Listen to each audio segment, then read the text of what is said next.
এই জনপ্রিয়তায় ক্ষুব্ধ হয়ে সাধারণ জনগণকে ভয়ভীতি দেখাচ্ছে।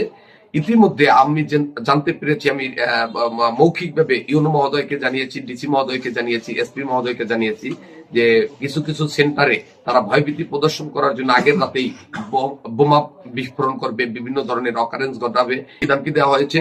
তারপরে আবার কাকইথোপা 84, সেখানেও আমার সাধারণ যারা ভোটার আছে তাদের উপরে হুমকি ধামকি দেওয়া হয়েছে। তাই আপনাদের মাধ্যমে আমি জানাতে চাই, আপনারা সমাজের দর্পণ, একটা সুষ্ঠু নির্বাচন পরিচালনার জন্য অনুষ্ঠান অনুষ্ঠিত করার জন্য আপনাদের ভূমিকা, ব্যাপক ভূমিকা আপনাদের রাখতে হবে এবং আপনাদের রাখা উচিত বলে আমি মনে করি। এর ব্যাপারে শতভাগ আশাবাদী, কারণ আপনারা দেখেছেন যে বিভিন্ন প্রার্থী আছেন, তাদের পাশে আশেপাশে সবসময় তারা নেতা নিয়ে চলাফেরা করে, আর আপনি দেখেন আমার পাশে বসে আছে সাধারণ জনগণ।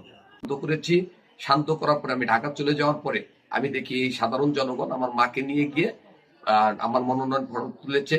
এখন আমি তারপর নির্বাচন করার ইচ্ছা আমার ছিল না, কিন্তু সাধারণ জনগণের চাপে এবং যে মা আমাকে 10 মাস 10 দিন গর্ভ ধারণ করেছেন, সেই মায়ের দিকে তাকিয়ে আমি নির্বাচন করতে বাধ্য হয়েছি। তো সবচেয়ে খুশির সংবাদ হলো যে আমি ব্যাপক সাড়া পাচ্ছি সাধারণ জনগণ। তো এই ভোটের মালিক কিন্তু সাধারণ জনগণ, কোনো নেতা নয়, কোন নেতা ভোটের মালিক না, সাধারণ জনগণ ভোটের মালিক। আমি এই আমার শক্তির উৎস হয়েছে এই সাধারণ জনগণ। আমি এই সাধারণ জনগণকে সাথে নিয়ে আমি নির্বাচন করতেছি, নেতাদেরকে নিয়ে নয়। আমার মা প্রধান শিক্ষক ছিলেন, আমার বাবা বিএনসি টিচার ছিলেন, আমি একটা দল করতাম, সেই দল আমাকে মনোনয়ন না দেওয়ার কারণে এই মাদারীপুর রাজুরের মানুষজন বিক্ষোভ প্রদর্শন করেছে। আমি তাদেরকে শান্ত করেছি। শান্ত করার পরে আমি ঢাকা চলে যাওয়ার পরে আমি দেখি এই সাধারণ জনগণ আমার মাকে নিয়ে গিয়ে আমার মনোনয়ন ফর্ম তুলেছে।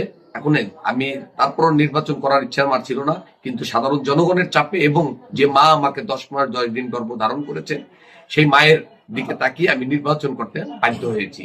তো সবচেয়ে খুশির সংবাদ হলো যে আমি ব্যাপক সাড়া পাচ্ছি সাধারণ জনগণ উৎসব মুখর পরিবেশে তারা আমাকে গ্রহণ করতেছে। আমি যেখানে যাই, আপনারা সাংবাদিক, আপনাদের কাছে সমস্ত নিউজ আছে, প্রত্যেকটা জায়গায় গণজোয়ার হচ্ছে। তারা আপনারা কিছুদিন আগে দেখেছেন যে একটা ছেলের দুটো পা নাই, হাত নাই, সেই ছেলেটা এসে আমার নির্বাচনী খরচ বাবদ 10,000 টাকা দিয়ে গেছে। এই যে যারা খেটে খাওয়া লোক, এমন কোন লোক নাই যে লোক আমাকে 200, 500, 100 টাকা দিচ্ছে না। তো এর চাইতে আর কি হতে পারে? একটা মানুষের, রাজনৈতিক লোক কর্মীর জীবনে পাওয়া এর চাইতে আর কি হতে পারে?